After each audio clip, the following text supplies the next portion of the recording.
UTS Mata Kuliah Inovasi Organisasi via UI. Halo semua, di sini aku mau menjelaskan terkait tentang usulan inovasi sesuai dengan teori A to F dan implementasi teori U. Nah, siapa sih yang nggak kenal dengan brand ternama H&M? H&M sendiri merupakan sebuah retail brand fashion dan kosmetik multinasional yang berasal dari Swedia dan didirikan oleh Erling Persson sejak tahun 1947. Brand H&M lebih dikenal sebagai salah satu brand untuk produk pakaian fast fashion yang menjual berbagai produknya untuk semua kalangan, baik pria, perempuan, remaja, dan anak-anak. Brand H&M merupakan sebuah brand yang telah mendunia, di mana brand ini sudah memiliki 5.000 toko yang tersebar di seluruh dunia. Nah, apa sih permasalahan yang dihadapi oleh brand H&M pada masa pandemi dan era post-pandemi COVID-19 ini? Di masa pandemi COVID-19 yang tengah melanda dunia, brand H&M juga ikut terkena dampak yang besar bagi kelangsungan usahanya. Hal tersebut terlihat dari tindakan H&M yang telah mengumumkan akan menutup hampir sekitar 250 toko di seluruh dunia akibat terjadi penurunan penjualan pada offline store yang ada.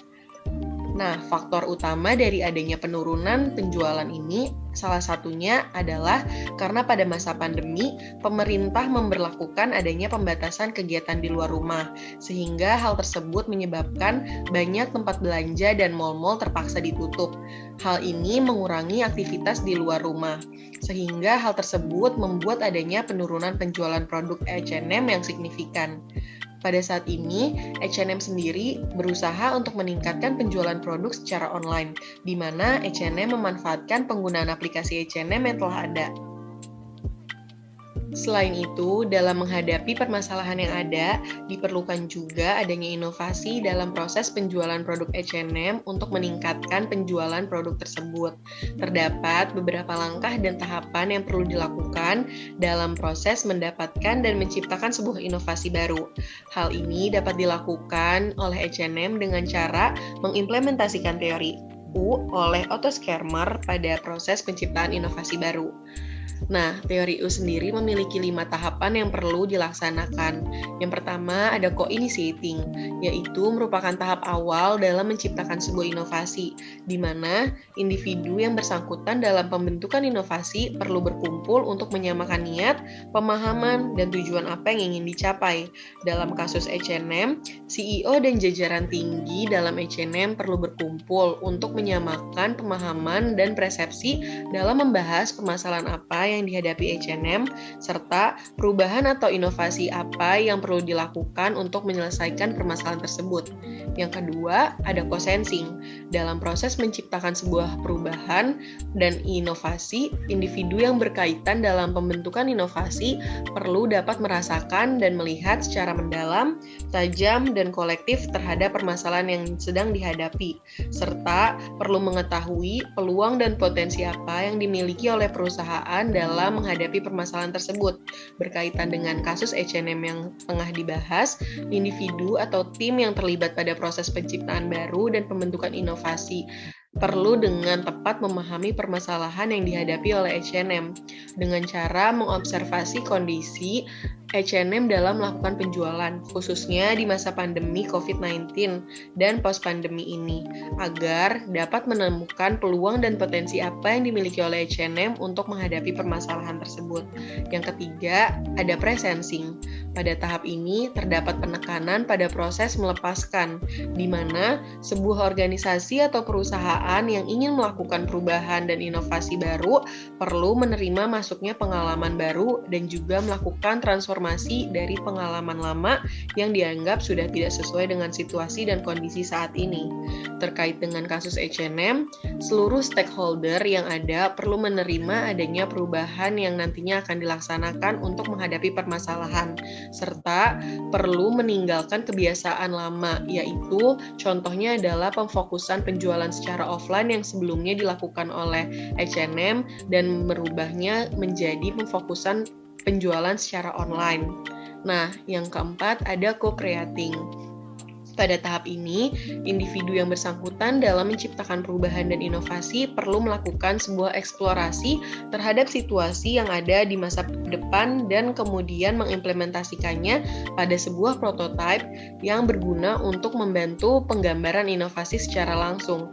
Terkait dengan kasus H&M yang ada, di tahap ini diperlukan distribusi dari tim H&M yang berkaitan dengan pengembangan konsep atau inovasi yang ada menjadi sebuah prototipe yang dapat dilihat secara langsung, sehingga nantinya hal tersebut akan mendapatkan feedback yang lebih efisien dan efektif dalam penciptaan inovasi yang baru.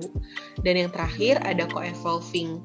Dalam tahapan ini, setelah membangun dan menciptakan sebuah prototipe dari inovasi baru yang ada, langkah selanjutnya adalah kembali meninjau dan memikirkan apa saja yang sudah dipelajari pada proses-proses sebelumnya. Kemudian menentukan tindakan atau inovasi mana yang bekerja pada tiap individu serta menentukan tindakan mana yang akan dilakukan dan digunakan untuk menghadapi permasalahan yang ada. Terkait dengan kasus H&M, setelah beberapa prototipe dihasilkan oleh tim yang bersangkutan, kemudian perlu dilakukan penseleksian terhadap inovasi yang ada agar mendapatkan sebuah cara dan tindakan yang tepat untuk menghadapi permasalahan yang menimpa H&M. Baik, selanjutnya ada pun usulan inovasi yang dapat dilakukan H&M dalam menghadapi dampak COVID-19 yang ada, khususnya pada masa post-pandemi saat ini. Salah satunya adalah dengan menerapkan penggunaan AR pada aplikasi H&M. Seperti yang sebelumnya telah dijelaskan, H&M sendiri telah memfokuskan penjualannya terhadap penjualan secara online. Nah, augmented reality atau AR sendiri merupakan teknologi yang dapat merepresentasikan sebuah benda secara real time, di mana hal ini membuat konsumen dapat mengetahui tampilan dari produk yang ditawarkan H&M melalui aplikasi yang ada di smartphone. Hal ini dapat membantu H&M meningkatkan antusias konsumen terhadap aplikasi H&M karena memberikan experience baru bagi konsumen dan membantu para konsumen yang memiliki keterbatasan untuk keluar rumah terlebih untuk belanja. Nah, selanjutnya dalam proses pengimplementasian inovasi baru, H&M dapat menggunakan teori A to F untuk menentukan siapa saja yang dapat berperan dan berkontribusi dalam penciptaan inovasi baru, yaitu penggunaan fitur AR pada aplikasi H&M. Yang pertama ada activator, di mana activator H&M sendiri yaitu adalah CEO dan jajaran petinggi dari H&M. Nah, CEO dan jajaran petinggi di sini berperan untuk menginisiasi agar terjadinya inovasi atau perubahan untuk menghadapi permasalahan yang sedang melanda H&M. Yang kedua ada browser. Browser dari H&M di sini yaitu adalah tim research and development dari H&M yang bertugas untuk mengumpulkan, mencari, dan menginterpretasi informasi dan data yang nantinya akan digunakan, yaitu adalah data-data terkait tentang teknologi AR yang nantinya akan digunakan dalam aplikasi H&M. Yang ketiga ada kreator. Kreator di H&M sendiri yaitu adalah tim product innovation yang berperan sebagai pembuat ide dengan misi mencari konsep-konsep baru serta solusi dari permasalahan yang dihadapi oleh H&M. Yang keempat ada developer. Nah, developer H&M sendiri yaitu adalah tim IT dan business development. Nah, tim IT dan business development di sini adalah berperan sebagai tim pengembang dari proses dan teknologi AR yang digunakan dalam aplikasi H&M yang nantinya akan diluncurkan. Nah, yang kelima ada eksekutor.